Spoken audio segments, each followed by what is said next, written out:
काम करे, लेकिन मैंने किया ये अहंकार न पाले, तो हम इस देश की सच्ची सेवा कर रहे ऐसा होगा।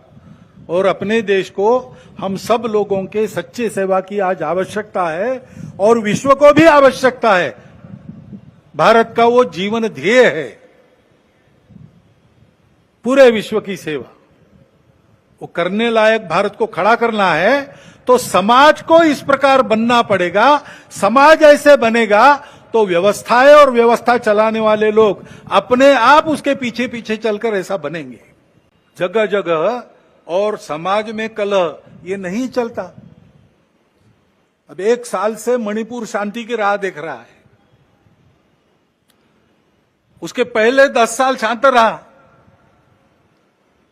पुराना गन कल्चर समाप्त तो हो गया ऐसा लगा, और अचानक जो कलह वहां पर उपज गया या उपजाया गया, उसकी आग में अभी तक जल रहा है, त्राही त्राही कर रहा है। कौन उस पर ध्यान देगा?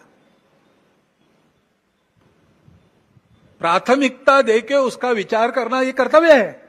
जिस प्रकार ये बातें हुई, जिस प्रकार एक दूसरे को लताड़ना हुआ, जिस प्रकार प्रचार के दौरान हमारे करने से समाज में मनमुटाव बढ़ेगा, 2 गट बटेंगे, आपस में शंका संशय उत्पन्न होगा, इसका भी ख्याल नहीं रखा गया और विनाकारण संघ जैसे संगठनों को भी उसमें खींचा गया।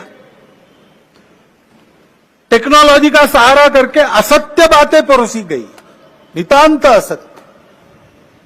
क्या शास्त्र का, विज्ञान का, विद्या का ये उपयोग है?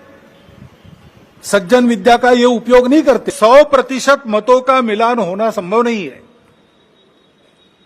लेकिन जब समाज में लोग अपना चित्त अलग अलग होने के बाद भी हमको साथ ही चलना है ऐसा निश्चय करते हैं तो सहचित्त बन जाता है।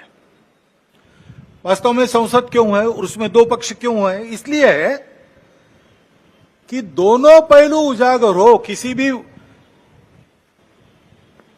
सिक्के के 2 पहलू रहते हैं, ऐसे किसी भी प्रश्न के 2 पहलू रहते हैं।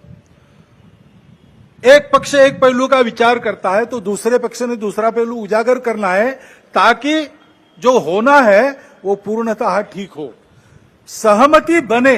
इसलिए संसद बनती है, लेकिन ऐसी सहमति बनना स्पर्धा करके आए लोगों में थोड़ा कठिन भी रहता है, और इसलिए हम बहुमति का आसरा लेते हैं। उसके लिए स्पर्धा चलती है।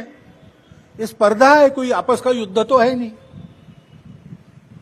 जिस प्रकार ये बातें हुई, जिस प्रकार एक दूसरे को लताड़ना हुआ, जिस प्रकार प्रचार के दौरान हमारे करने से समाज में मनमुटाव बढ़ेगा, 2 गट बटेंगे, आपस में शंका संशय उत्पन्न होगा, इसका भी ख्याल नहीं रखा गया और विनाकारण संघ जैसे संगठनों को भी उसमें खींचा गया। टेक्नोलॉजी का सहारा करके असत्य बातें परोसी गई।